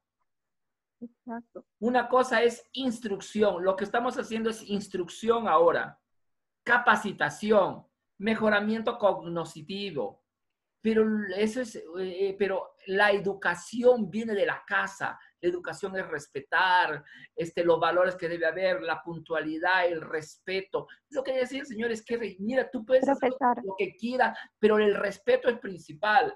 Sí. La honestidad. ¿Cómo vas a decir, oye, eres honesto si estás copiando el pensamiento de otro, estás plagiando en tu tesis? ¿Cómo vas a hablar de honestidad si no eres capaz de haber hecho una ficha de resumen, una ficha de crítica a ese artículo y sacar tus propias conclusiones y opinar tú? Entonces, no has hecho un trabajo de campo respetando la estadística, respetando tu estadística para hacer una tesis, lo has mandado a hacer. O sea, los valores es todo, pero el valor es del profesional. Oh, yo soy profesional, nadie me ha regalado lo que tengo. Lo he hecho con el esfuerzo. Lo que he dicho, me he capacitado con el esfuerzo. Voy a ser magíster con mi esfuerzo. Y de repente es poco o casi nada lo que me han enseñado en los cursos. Y lo que te han dicho en los cursos, creo que el 20%, yo siempre he atendido al profesor el 20%, el resto he tratado de investigar. Porque los profesores también fallan. Y hay profesores y hay profesores. No tenemos la verdad nadie. Hay que seguir descubriendo. Lo que dijo Sócrates hace 2000 años, solo sé que nada sé, es simplemente decir, oye, sé que soy un ignorante y me falta aprender más. Porque ignoro muchas cosas. Jacqueline, muchas gracias por tu opinión. ¿Alguien más? Yolita, paga. Profesor, Dime, Yolita. profesor, quería acotar algo más, nada más así breve. Sí. Ya que usted siempre está en el tema de la docencia, creo Sí. que un poquito empezó la deficiencia también en valores cuando se redujeron las horas de educación cívica. No sé si muchos recuerdan que antes se llevaba educación cívica, donde teníamos un buen número de horas, donde nos enseñaban valores, ciudadanía, el respeto, el amor a los símbolos patrios y un montón de cosas que ahora ya no se ve, profesor. Sí, hubiera dicho, señor Esquerra, seguro que va a participar en eso. No solamente se ha reducido la educación cívica, también la historia, la filosofía se ha reducido y no se está enseñando filosofía en la secundaria ni en la universidad se está enseñando filosofía. Y para mí, en mi concepto, decir, el problema grande que tiene el sistema universitario es comprensión lectora. Segundo, que no pensamos, no filosofamos. La ciencia es importante, pero yo diría una palabra que seguro que me van a contradecir ustedes. Yo me zurro en la ciencia, diría. La ciencia nos ha llevado a esto, con este COVID y todo lo demás, a las guerras que han habido muerte y todo lo demás, por la ambición del hombre. Y la filosofía nos tiene que rescatar de eso, porque nos tiene que ayudar a pensar para qué está el hombre, para qué ha venido el hombre, qué es lo que está haciendo el hombre, que tiene que cuidar el mundo, tiene que volver a lo esencial, tiene que volver a lo fundamental. Entonces yo te puedo decir, oye, la filosofía, ¿dónde está la filosofía? Don Esquerra creo ha aprendido su micro. Profesor, dígame. Yo no entiendo ni entenderé jamás la palabra empatía profesional. Empatía profesional. Yo no tengo por qué ser empático para nadie. A mí no me interesa caerle bien a nadie. Perfecto. ¿Qué sabe? Se mide el conocimiento se mide. No la empatía, a mí no me interesa hacerle empático absolutamente a nadie. A nadie. El tema es, ¿te gustan mis conocimientos? Yo creo que las ideas se combaten con ideas. Yo creo que la idea no se respeta, se combate. ¿Por qué? Yo pongo una idea, pero mi idea es absurda, es ilógica, irracional, insustentable, inargumentada. Voy a respetar una cosa tan, ¿cómo se diría? Un badulaque de ideas.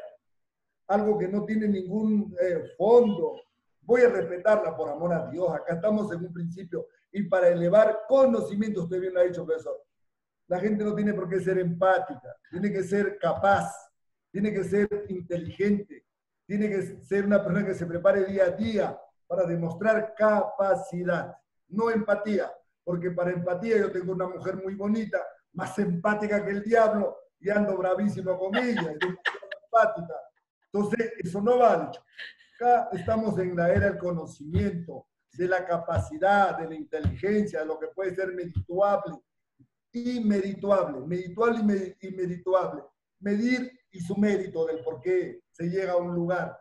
Eso de la empatía es una falsa concepción de que, ay, yo quiero caerle bien a quién, ¿por qué? A mí no me interesa caerte bien, tú haces lo que tienes que hacer en el rol que te toca desempeñar dentro de la sociedad, se acabó el tema. Si quieres ser empático en la reunión, nos vamos a chupar mañana, Checo. Ahí sí hay que ser empático, ¿vale? Sí, don señor Esquerra, si a mí me invitan a Alemania y me dicen que yo hable bonito del nazismo, jamás voy a hablar bonito del nazismo. Pero, ojo, tengo que tener conocimiento. Tengo que conocer al nazismo para decir que el nazismo es una porquería. Y tengo que decirlo, aunque me inviten a Alemania, aunque me inviten a un grupo de nazistas. Entonces, yo no puedo ser, caerle simpático por lo que yo voy a decir a una ideología diferente.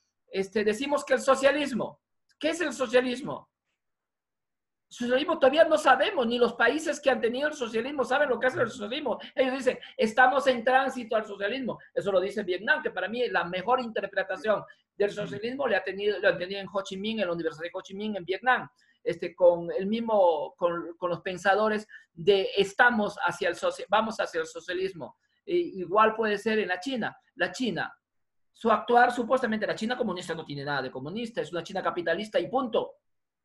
Entonces yo no puedo, tiene razón en cierta manera el señor Esquerra, porque a mí no me pueden obligar a hablar lo que, pero ojo, pero yo tengo que tener conocimiento, tengo que conocer, tengo que estudiar y tengo que saber. Si quiero decir y criticar al marxismo, quiero criticar a la política de Hitler, al nazismo, tengo que conocer de eso. Y para eso tengo que leer, tengo que estudiar, tengo que prepararme. O sea, no puedo hablar sandeces tampoco. Y eso es en la era del conocimiento, es cuanto más conocimiento manejas, más prestigio creo vas a tener y también vas a poder, que otros te puedan escuchar. Sí, ¿alguien más?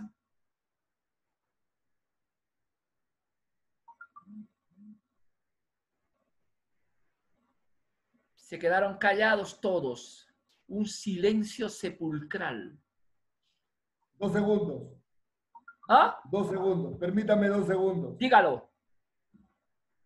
Profesor, cuando se habla del nazismo es precisamente gracias a la política sionista que se ha tergiversado toda la realidad. Sería motivo de un debate ideológico, principista, que tenga base y argumento el porqué. Revise sobre el desarrollo económico de Francia, de Alemania, de cero, de cenizas, un jardín, profesor. Sí. Nada más, no entro más al debate. El milagro alemán, el milagro japonés y la política. Ojo, para hablar de nazismo tenemos que hablar de sionismo. La diáspora del mundo judío y todo lo demás, lo que llamamos, y que estos judíos se han metido en todo y ahora son los dueños de los mayores bancos del mundo y de la economía. Entonces, también todo, pero hay que conocer el tema. Yo no me puedo meter a esa cosa si no conozco, si no leo, si no analizo, si no interpreto. Entonces, eso es el trabajo que debe tener intelectual. Creo que un maestro o un magister es un maestro en determinados temas y especializarse en un tema. Tampoco no podemos abarcar muchos temas, ¿sí? El que mucho abarca, poco aprieta. Entonces hay que especializarse en un tema y hay que tener, yo sé que ustedes más están en la administración pública, muchos están en tesorería, en administración, etcétera, etcétera. A mí personalmente, yo me aburriría en esos cargos, discúlpenme, yo me aburriría, porque sentiría que estoy limitado para eso. Pero ojo, las vocaciones son muy diferentes y yo verdaderamente al buen profesional, al buen administrador, al buen burócrata que sirve a la gente, eso tiene que tener el respeto de todos. Y que para eso hay que prepararse también cada día. Para un comunicador, profesor, el no tener conocimientos diarios es morir cada minuto. Sí, perfecto. Y si no lee ese comunicador, no ve, no tiene una mente abierta y no sabe respetar también las ideas de los demás, entonces va a caer. Entonces va a ser un comunicador que va a gustarle a todo el mundo. Yo no quiero gustar a todo el mundo, no quiero caer simpático a todo el mundo. Yo quiero estar seguro con lo que yo digo y con lo que hago. Bingo, así es. ¿Sí o no? Muchas gracias. Eso se llama soberbia. No es soberbia. Muy bien, don Alberto Girón. Usted ha dicho una palabra, no es soberbia. También es humildad. ¿Qué es? ¿Qué es? ¿Humildad? No creo. A ver, don Alberto, susténtelo, pues. Mire, doctor, lo que acaba de decir la señora Jacqueline, desde el punto de vista, usted acaba de cerrarlo, ¿no? Ella es una profesional en su área. Para un ratito. En su área, vocación de servicio tiene, le enseñaron desde el principio elementos básicos de sus valores, que es el servir y ser empático al paciente, conocer desde el punto de vista de que entra el paciente al hospital. Y yo creo que uno tiene que respetar el punto de vista de otra persona. Pero no hemos dicho otra cosa, que hemos dicho que está bien o nos hemos equivocado. Si me he equivocado, discúlpeme, y no he querido ofenderle a ella verdaderamente. No, para nada. Yo creo que estamos dialogando, concertando, sí. Y eso es lo importantísimo para que la gestión pública cambie. Yo creo que el problema hoy en día de todo este tipo de fracasos o de problemas sociales que tenemos es el ser humano. Sí. Los valores, la ética de las personas que nos está enfrentando a ver los males y que seguimos viendo y que lamentablemente es penoso cómo la gente muere por algunos inescrupulosos que salen a la calle, que no respetan. Y ahí está, pues, yo no entiendo. Si yo estoy enfermo, me guardo la cuarentena y estoy ahí en cuarentena. Pero yo no salgo a hacer daño a las personas que lamentablemente, le digo, no tienen la culpa de nada. O sea, eso no sé, yo creo que ya que está refiriéndose a eso, sí. Principalmente a eso, a ser empáticos, de saber de que hay personas que tienen problemas, que tienen enfermedades, y que nosotros no tenemos por qué, digamos, por nuestra irresponsabilidad, dañar a personas. Da mucha pena cómo Chachapoyas se ha ido infectando de una manera desmesurada, Amazonas en general, por gente que, ¿qué le digo? El transportista ha traído gente contagiada. Hoy día viene un debate. El gerente que acaban de mencionarlo ahorita, ha sido integrante del presidente, creo, encargado del grupo COVID, y que a él le decían, señor, están llegando 9 personas de Lima, lo están reteniendo en Corral Quemado. No, ¿qué pasa? Miren, ellos han traído lamentablemente la enfermedad. Chachapoyas ha estado totalmente, Amazonas ha estado totalmente sano, y fueron simple y llanamente contagiados, exportados. O sea, esa es la pena que da. Entonces, o sea, no hay políticas de gestión que nos lleven a hacer las cosas de una manera, políticas de gestión pública que nos lleven a hacer las cosas bien en nuestra región. Da mucha pena porque es la conducta, es el comportamiento, es la persona más que todo. Es en participación. Discúlpame, yo estoy de acuerdo con todo lo que han hablado, pero yo creo que hay que respetar. Sí, perfecto. Profesor, un segundito también, si me permite. Ya, señor Alberto, muchísimas gracias por su aclaración. Y gracias, profesor. Sí, Lenito está. Sí, Lenin, un minutito.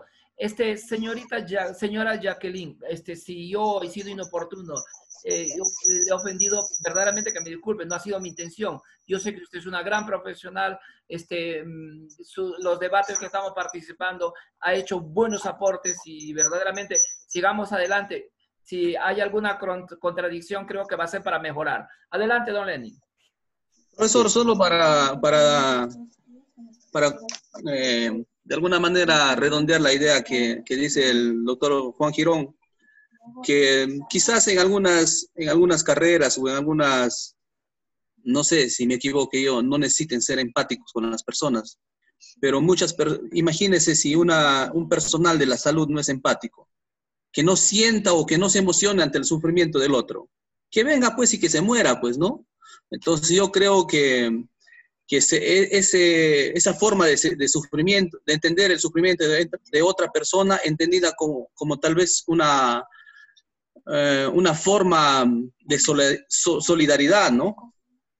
Que nos permita sentir, ¿no? Que nos pongamos en el zapato del otro y poder ayudar, ¿no? Yo creo que para eso tenemos que ser personas con cierta inteligencia emocional para poder ser sensibles, permeables al sufrimiento tanto propio como de los demás, ¿no? Yo no sé si para el señor Esquerre o para otras personas que en el tema comunicación les interesará ser un pepino, pues ser empáticos con el resto, ¿no? Entonces yo creo que en ciertas partes o profesiones o trabajos en entidades públicas debemos ser muy empáticos con las personas. Y el docente también tiene que ser empático, el que lleva la carrera docente. O sea que sí, tiene razón. Yo creo que el señor Esquerra tampoco ha dicho, pero también yo creo que hay que tener en cuenta, viendo de la seguridad de la capacidad que tiene la persona para poder opinar.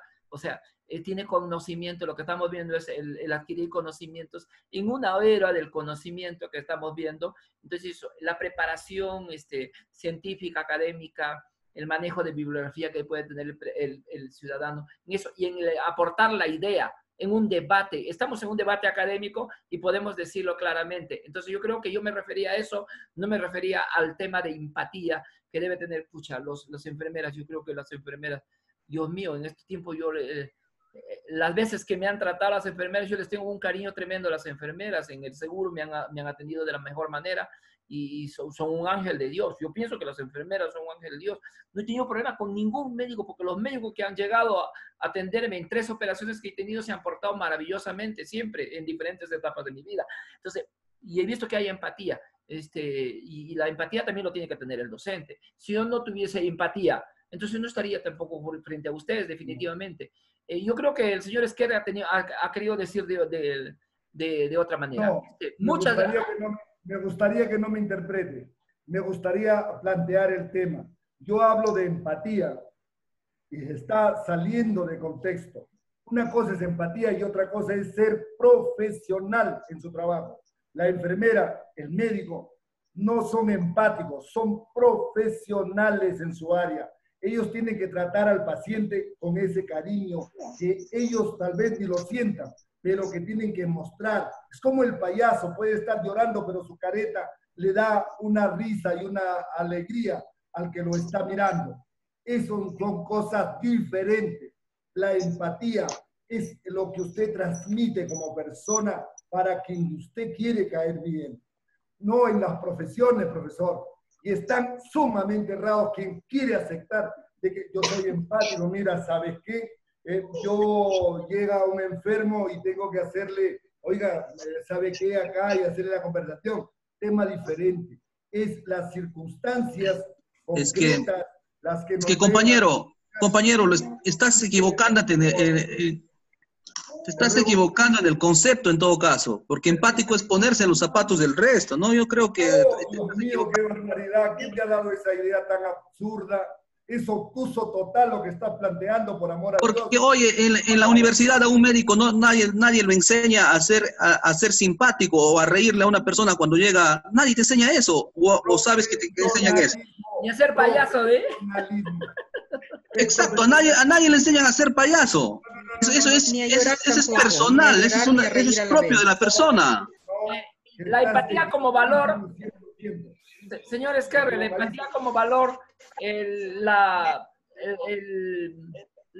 ¿cómo se llama? La ética profesional está del médico y eso creo que no está en discusión. ¿Está bien? No, eso no. Eso no. Lo que está en discusión es qué cosa es empatía. Ya. ¿Qué cosa es la forma como le llega a usted? Psicológicamente, empatía es ponerse en el lugar del otro, entender el sufrimiento. Sí. Por eso, está confundiendo el concepto, el señor, él está confundiendo con payasos, no se trata de ser payasos. Contextualízate, Lenin Tuesta, contextualízate. Tranquilo. Yo estoy hablando. El médico tiene que ser empático, cariñoso, respetuoso, profesional en su trabajo. No se pone en los zapatos de nadie. No se pone en los zapatos de nadie. Cumple su profesión. Lo otro que te estoy diciendo es igual que el payaso. Puede estar llorando, puede estar teniendo problemas. Su careta hacia su trabajo es otra. Contextualízate, por favor, no te desubiques. Tómate un poquito de calma, respira con calma y escucha, y escucha. El problema es que tú todo lo ves. Tengo dos ciclos de compañero contigo y todo, absolutamente todo lo ves negro. Doctor, me permite, doctor. Señor Guevara, de Y, señor García. La afectividad, la empatía es una afectividad, un afecto que tiene hasta una situación de otra persona que está en una desgracia. Yo creo que el profesionalismo debe ser complementado por esta afectividad, por esa empatía. Puede haber un médico a la hora de operar, pero si no se pone, tiene todos los conocimientos neuronales, en sus neuronas, los conocimientos al respecto. Pero si él no tiene empatía, no empatiza, por decir, necesito una anestesia, pero no lo tiene, entonces se pone en el zapato, como acaban de decir, del otro, entonces lo opera, lo salva, luego me devuelves. Pero si hay alguien que son materialistas, no creen ni en Dios, entonces ¿qué va a decir? No, que se muera, no tiene plata, que se muera. Entonces no, empatía es eso, ponerse en la desgracia del otro, eso complementa al profesional, pues, ¿no? Para que dé un buen servicio. Porque si una persona que es profesional no tiene empatía, no tiene lado humano, no tiene creer o no creer en Dios, eso es cosa de cada uno. Pero si no tienes ese lado humano, va a terminar mal. Entonces, ¿qué? Y se ve mucho de esas personas que no tienen empatía hacia el servicio de los demás, ya sea en salud, ya sea a la hora de atender a una persona que llega a un... No sé, eso es mi participación, doctor. Ya, gracias, señor García. Don Juan Alberto Girón quiere hablar, creo. Me parece que está prendiendo su micro.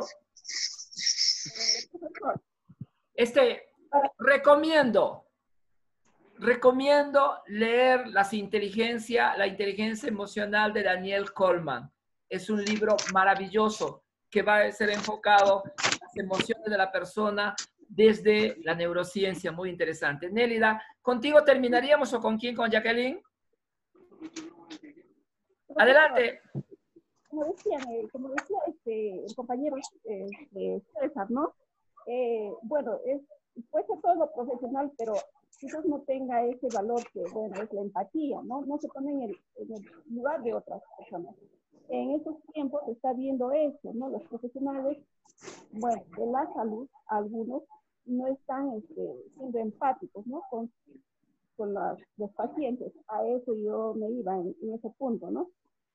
Yo lo llamo eso amor al prójimo. Si uno sabe respetar a los demás, sabe amar a los demás, va a ser un trabajo realmente como médico, como periodista, como profesional, como administrador. Lo va a hacer su trabajo con cariño, con dedicación, porque no solamente es acumular el cerebro con matemática, con física, con química, sino también con valores, como ser persona, el ser persona, el poder transmitir eso de persona. Yo quiero terminar esta clase agradeciéndoles a ustedes. Ser un buen profesional, profesor. Creo que lo más importante es ser buen profesional y buena persona, dos cosas que tienen que ir de la mano. Sí, muchas gracias a todos. El debate ha sido muy saludable. Don Lenin, pues, y don Esquerre, por favor. Don Juan Alberto, ¿quiere hablar? No. Ya entonces. Sí. Hemos tocado una llaga y está reventando pus. Yo creo que es para rato, para debatir. Muy bonito, interesante el tema. Hablemos con bastante prudencia, sí, respetando a los demás, no con el hígado. Lo que dice Lenin es cierto, muchas veces mucho hígado. Tenemos bastante conocimiento, pero eso nos hace mucho daño. Mucho conocimiento, importantísimo, pero nos hace mucho daño. Muchas gracias, don Alberto. Muchas gracias a todos. Gracias por la atención. Hoy termina ya la gracias, profesor. Termina la primera unidad. Voy a ver cómo voy a hacer para poner con la participación que hemos tenido, los debates, para poner una apreciación. No será la apreciación que puedo fallar. Profesor, profesor. Dígame. Dígame. Don Lenin, diga. Dígame. Conversado con los compañeros que sea de acuerdo al orden que está, ¿no? 1, 2, 3, 4, que hay 35 temas. Ya.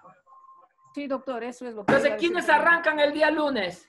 El 1 y el 2. ¿Quiénes son? Acá lo tengo. Yo lo envío al WhatsApp, profe, o puedo compartir, creo, mi... Ya. Al WhatsApp, envíelo y comenzamos el lunes con el debate. Con la exposición. Listo. ¿Está bien? Así que sea. Ya. Listo, profesor. Gracias. Yo me lo veo, doctor. Hasta el próximo lunes. Gracias. Por relación va a ser. Lenin, por relación. Gracias. Sí, por relación, pues. Ya. Entonces, lunes. Muchas